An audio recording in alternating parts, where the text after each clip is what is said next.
Core concepts that we're going to cover in this is going to cover the nature and causes of behavioral and psychiatric emergencies. We're going to talk about the emergency care for behavioral and psychiatric emergencies and for potential or attempted suicide. We're also going to cover aggressive or hostile patients, how to restrain a patient safely and effectively, and the medical and legal considerations with these patients.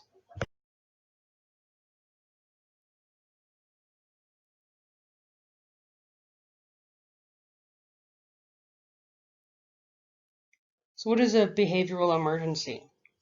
It exists when, within a given situation, a person exhibits abnormal behavior that is unacceptable or intolerable to others. So how is an emergency different than simply unusual behavior? If it starts to affect others, or it's dangerous or hazardous, then it becomes a behavioral emergency. Recognize that some cultural behaviors may exist. There may be differences in an entire culture's belief that you would believe is a behavioral problem, and you need to be objective and open-minded to these. Our nervous system actually works through transmission through neurotransmitters. We have a lot of our movement, our pain receptors, so pulse, motor, sensory, all of this is going to be controlled with neurotransmitters. There's also different, think of them as like gates of emotions.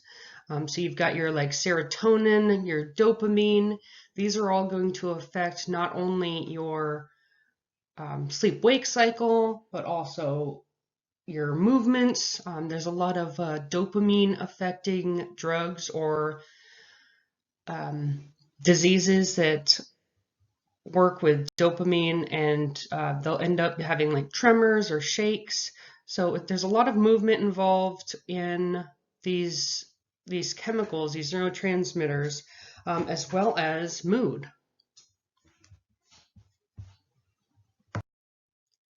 Since these neurotransmitters can affect our mood, there has been a lot of medications and therapy out there to treat depression, other psychiatric disorders, some anger issues,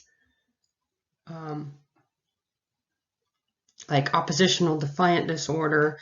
So there's a lot of medications that can kind of selectively block or transmit more of these neurotransmitters.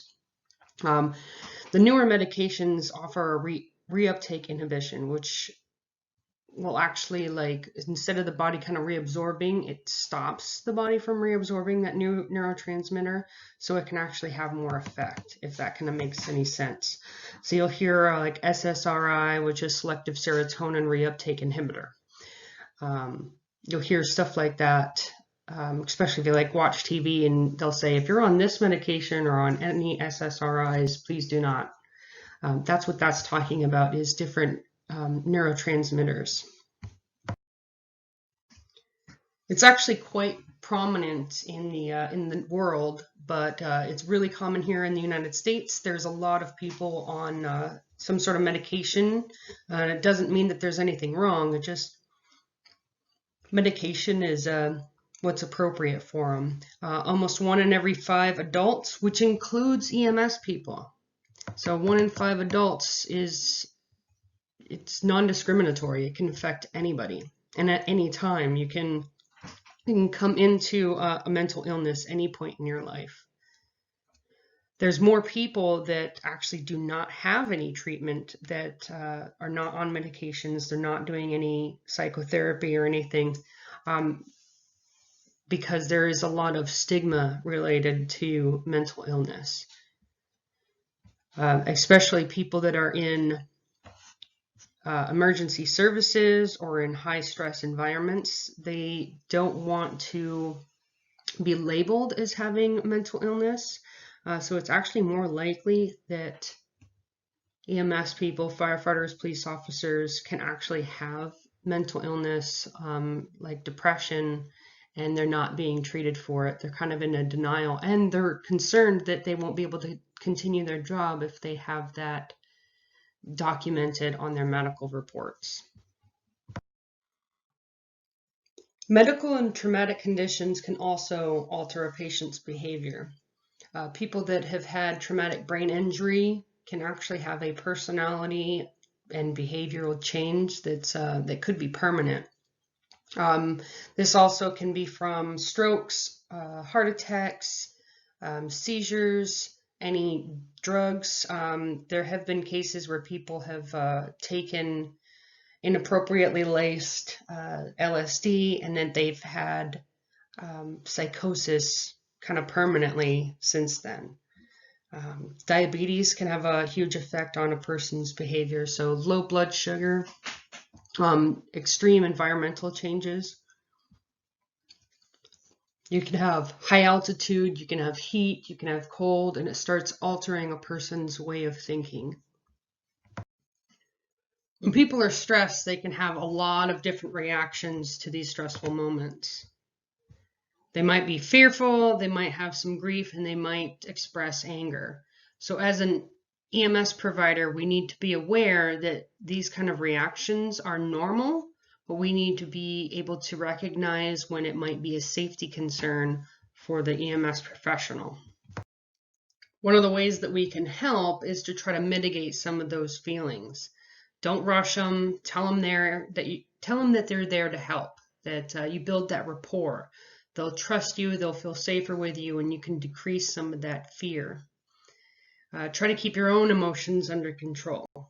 Listen to the patient and be honest. We use our best practices of scene control and personal behavior to try to help patients that are involved in a high stress event. In acute psychosis, there is a mental break. It could come from a psychiatric disorder.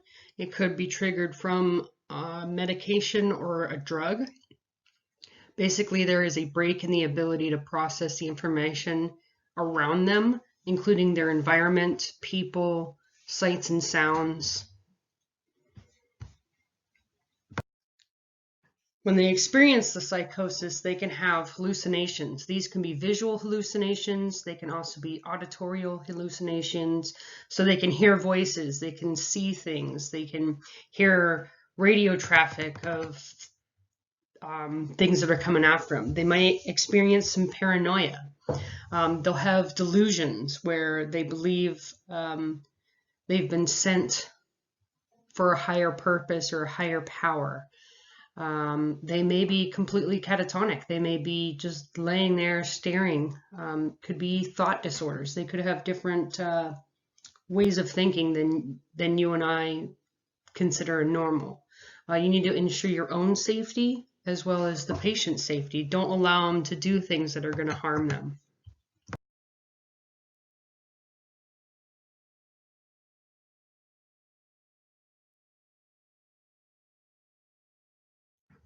When assessing behavioral and psychiatric emergencies, there is such a wide range of disorders that I can't teach you, and you can't gain from just one presentation or one EMS course. There is so many more out there that you can do research on, but just getting the basic idea of how to recognize these behaviors. We're looking for people that are withdrawn, they're not communicating, or they're super talkative, more talkative than usual. They could be agitated, which doesn't necessarily mean angry. It just means they're more amped up about things. They could have bizarre or threatening behavior, either homicidal or suicidal. They may wish to harm themselves or even others. So not to commit murder, but to severely injure or hurt somebody or themselves. First thing is to build the rapport with the patient. Identify yourself and what you're there for. Speak slowly and clearly, enunciate your words. Listen to the patient. They will tell you what's going on. They will tell you their thoughts, and they may clue you in on what's going on. Make eye contact with them so they know you're paying attention, and do not be judgmental. Some of these people have no choice in the way they're reacting. So we cannot judge them on their drug use or their mental capacities.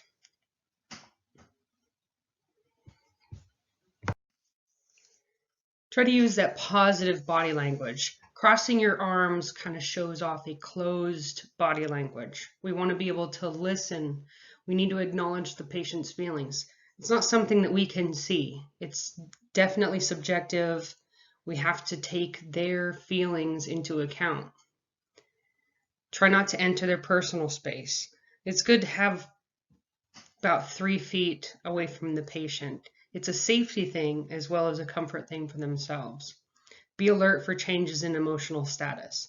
If they start pacing back and forth or start raising their voice, you need to make sure that that 3 feet can get expansive. So you have a point of egress where you can leave. If you must use restraint, you can use it in preventing harm from yourself or from the patient. Plan your approach. Try to stay out of reach from being punched or kicked. People do spit and they do bite, so be aware of direction, wind direction, how fast you can run away, how to protect your fingers. Always plan on how you're going to deal with a behavioral or psychiatric patient. With all patients, with all incidences, you're going to perform a careful scene size up. Size up your entrance, your egress, how people are going to communicate with one another. You're going to identify yourself and your role. Sometimes when we wear a uniform, the person does not know what kind of uniform is coming through that door.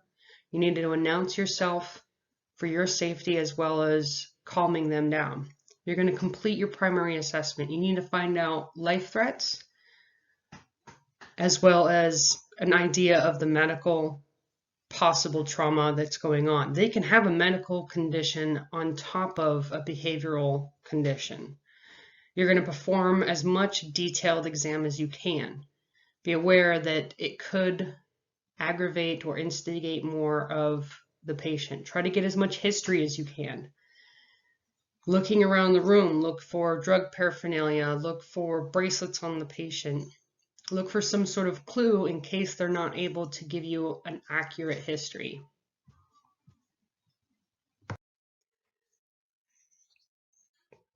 Any unusual appearances, agitation, unusual activity, slurred speech, bizarre behavior or thought patterns, suicidal and self-destructive behavior are all common assessment findings in psychiatric or behavioral emergencies.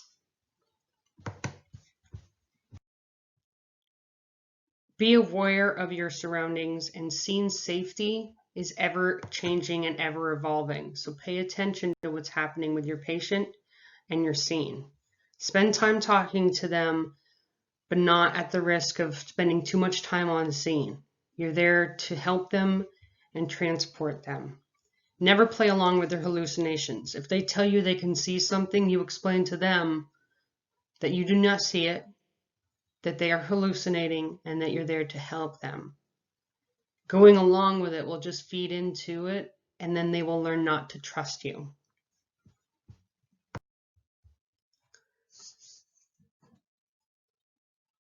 You may observe suicides or attempted suicide by drug overdoses, hanging, jumping from high places, poisoning, gas, wrist cutting, self-mutilation, stabbing, or shooting. It's the 10th leading cause of death in the United States. More people suffer from both physical and emotional injuries in unsuccessful suicide attempts. Anyone may become suicidal if emotional distress is severe. Depression coupled with successful suicide has reached alarming levels in combat veterans and senior citizen populations. Think about the level of stressors involved with combat veterans and the amount of stress involved with becoming elderly. All the family members dying, their friends dying, people they went to school with, people they worked with, long-time relationships ending. Feeling a burden on their family, having to live in a home, not able to care for themselves. These two populations have the highest risk for suicide. Getting an accurate history is going to help you determine their level of suicidality. Getting a history of depression, finding out if there's any stressors, whether recent or in the past. More likely it's going to be a current ongoing stress or a recent stress. A lot of emotional trauma can trigger different depression or thoughts of suicide. Teenage and young adults are at a high risk for suicide, and then those that are in the aging population are at the highest of risk. Drug and alcohol abuse can sometimes be an unhealthy coping mechanism with depression and stress, and then it can actually develop into suicidal thoughts. We never want to kind of dance around the term of suicide. You're not going to convince the person to commit suicide by asking them about suicide. You need to find out if there is threats of suicide. Ask them point blank, are you considering death or dying or suicide? Find out if they have a plan. People that are more suicidal, that are truly going to commit suicide, will have some sort of plan on how they'll do it. Do they have access to this? They want to drive their car off of a bridge. Do they have access to this car? Do they have access to the keys? We need to separate them from their means of suicide. Are they planning on overdosing on medication? Can we convince them to keep the medications away from them? So true threats of suicide are the thought, the plan, and the means. We need to find out if there's previous attempts or previous threats. Sometimes with a sudden improvement of depression is when people will actually commit suicide. Part of it is thought that when somebody is depressed, they're unable to commit suicide. They just don't have the energy or the gumption to follow through with it and have a completed suicide. Then they start having a little bit of improvement from their depression. Now they have the energy. They still have the sadness. They still have the emotional responses of it, but now they have the energy to actually fulfill it. So one of the possibilities of suicide is somebody that just recently started getting on a medication or a therapy for their depression. Your first concern must be your own safety. Sometimes it's thought that when people are suicidal, they don't have any care about other people's safety. So if they do something at risk of themselves dying, it could potentially put others at risk of dying. So be aware of your own safety and make sure that scene safety is ever changing and you keep observing your surroundings. You're going to do your scene size up and you're going to continue throughout the rest of the incident. You need to first identify and treat any life-threatening problems, stopping bleeds, protecting airways. You need to reassure the patient. You're going to perform secondary assessment only if it's safe. You're going to reassess frequently. Things can change in a moment with bleeding control. Maybe they poisoned themselves, overdosing, and you need to notify a receiving facility. They need to get a behaviorist on scene. They need to be able to get psychiatric specialists into the room as well. So notify the receiving facility early so they can plan. So here we have the idea of suicide, we have the plan, and we have the means. So this is 3 out of 4, the fourth one being they have a time frame.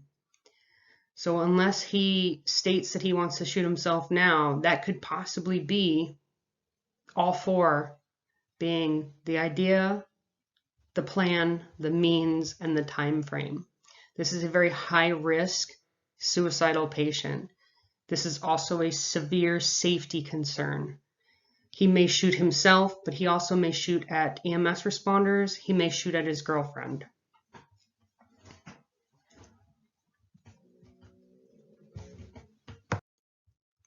Since he did not call and the girlfriend called, are we allowed to treat him? Are we allowed to allow him to refuse? Remember going back to your medical legal on what kind of consent we can have for behavioral patients and suicidal patients. Should we trust or mistrust the girlfriend? Do we need to just treat him on scene, or do we need to transport him? Can we treat and transport him if he refuses? Think about what you should do here. There could be ramifications on the medical aspect of this. So you need to be able to document why you did things and why you didn't do things.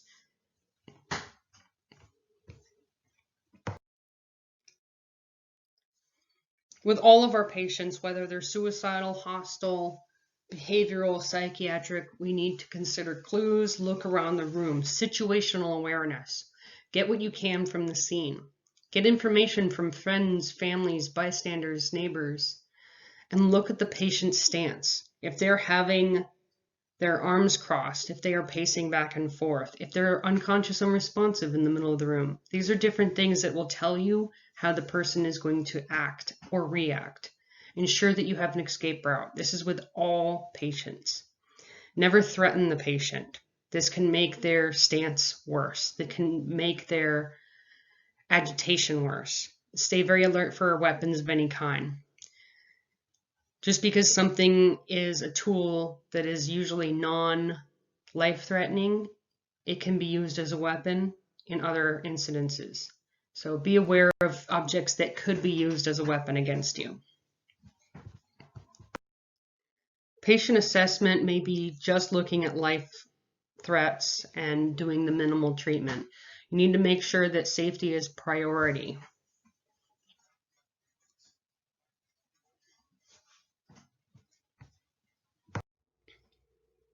You need to request additional help if necessary. You can get information from the troopers, from your local police department.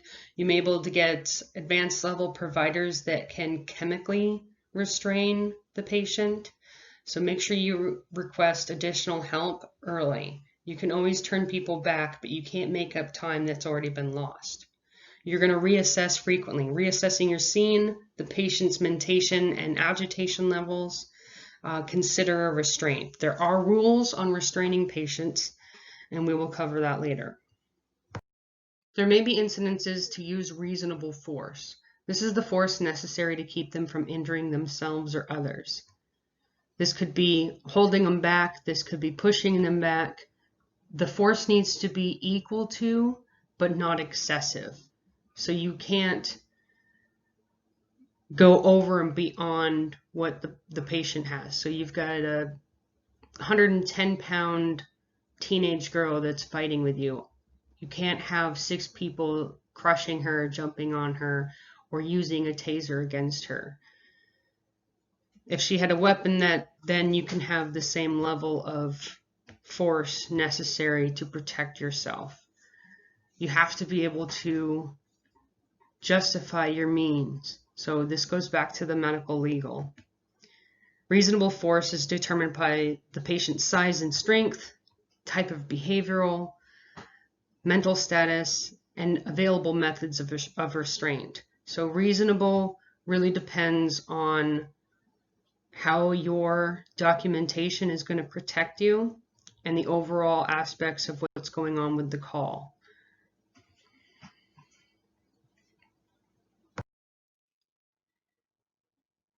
Depending on what service you work for, there may be different rules on restraint.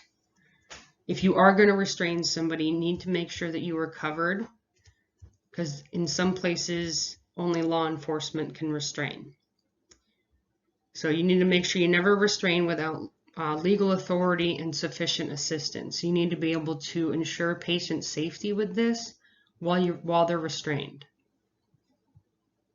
One of the type of calls that you can use restraint on that is actually being more common lately with the use of spice and bath salts is excited delirium. They're extremely agitated, psychotic behavior. They can have superhuman strengths. They can have a trigger in 1 second where they're calm, and the next second they are uncontrolled, angry, and using that superhuman strength against you. They even have life-threatening cardiovascular or metabolic disorders with it. They can have a heart attack at a very young age in their mid-30s after using some of these drugs. It can increase their body temperature, and you'll find them naked and screaming. If you look at YouTube, there's a ton of videos about excited delirium. This is one of those kind of patients where you can use restraint. Just be aware with the restraint that they're going to be incredibly agitated, and you need to be able to respond if they do have a cardiovascular or metabolic incident. They could blow through all of their sugar and need to have sugar given to them. They need to be able to be treated with cardiac or medications. They need to have vital signs taken. So we still need to be able to assess them even though they're going to be restrained and protected. When we restrain them, we also have to be aware of positional asphyxiation. So we can't lay them on their face. We need to be able to protect their airway. So carefully monitor all restrained patients. We don't want anything that's going to restrict their breathing. When you are restraining a patient, you need to have adequate help. This is not something that you're going to be able to do by yourself. You need someone else there to assist you, because you're going to have two hands, but the patient's going to have two hands, two legs, teeth, and a number of other things that can come after you. You need to be able to stay out of the reach until you're ready to go. You're going to act quickly, so plan the steps that you're going to do. Most of the time it's going to require four people, one at each limb. You're going to restrain all limbs with approved restraints. Always put them in the supine position, which is going to be face up. We never want them to be on their face, because then they can have positional asphyxiation. Once they are restrained, it is your responsibility for their airway. You are 100% in control of their safety. If they are spitting, you can put a mask over their face as long as it is a breathable mask. If you put a non-rebreather mask on, you can give them oxygen. Otherwise, you take the bottom out of the non-rebreather mask and it just becomes a face cover. You pop the bag out of the non-rebreather mask. You're going to reassess frequently. You need to make sure that you maintain CMS distally from your restraints. So checking a cap refill, seeing if they can still wiggle their fingers and toes. And you're going to document the heck out of this. You need to ensure that your documents say how often you check the patient for safety, because they could come back and try to sue you later saying that they have had numbness in their fingers ever since, or that they lost the ability to use a limb. So you need to document how often you checked and how there was still adequate circulation.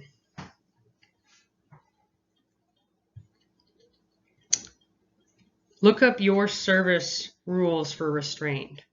What kind of procedures do you have for the service that you work for? What kind of restraints do you have available with the service that you work for? When transporting, make sure that you call ahead. As discussed before, they might be able to get a behaviorist into the room when you bring the patient in, but not all places can handle a behavioral or psychiatric complaint. You may have to go to a different facility to drop the patient off. So always call ahead so they can prepare you for other places you may have to go.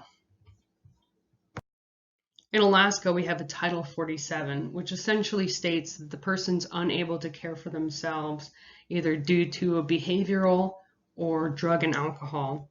They're not able to refuse treatment. So you have to be aware of what kind of consent you're going to need, whether it's going to be implied consent if they're unconscious, unresponsive, whether they're allowed to refuse, whether they are required to have express consent. Know your state laws in treating patients without consent. Here in Alaska, again, behavioral issues like that, they are not allowed to refuse. If they do pose a significant threat, you can have police involved to assist. Another reason you want to document out of it and you want multiple help is because sometimes the patient will accuse EMS providers of sexual misconduct. While the patient's being restrained, they can state that the EMS provider touched them inappropriately. So make sure law enforcement is available for you if you need protection, if you can get a same-sex provider to attend the patient. This can help alleviate some of the sexual misconduct threats, but not always. You need to protect yourself and the patient. If you do have another person in there with you, they can serve as a third-party witness.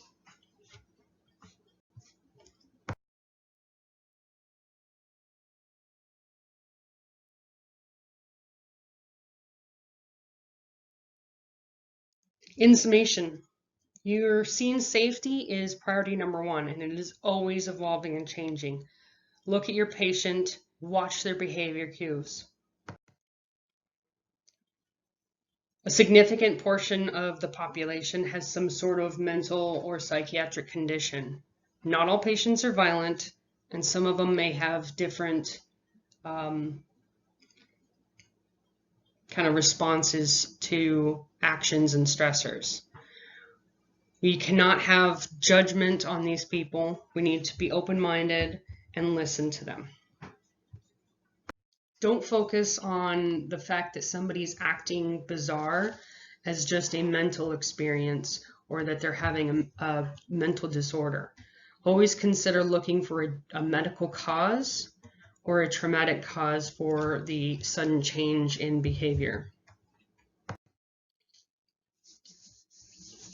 Oftentimes, treatment requires more long-term management with psychotherapy, talk therapy, as opposed to an acute treatment of medical condition. Safety is your first and last priority. It needs to encompass the entire call. Safety of yourself, safety of your partner, safety of those bystanders around, and a safety of the patient. Assessment of your altered level of consciousness and altered behavior needs to rule out physical causes first. Look for a medical cause, look for the physical cause.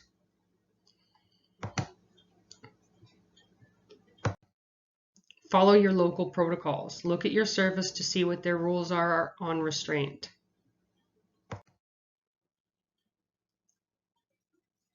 Questions to consider. What ways can you help calm the situation?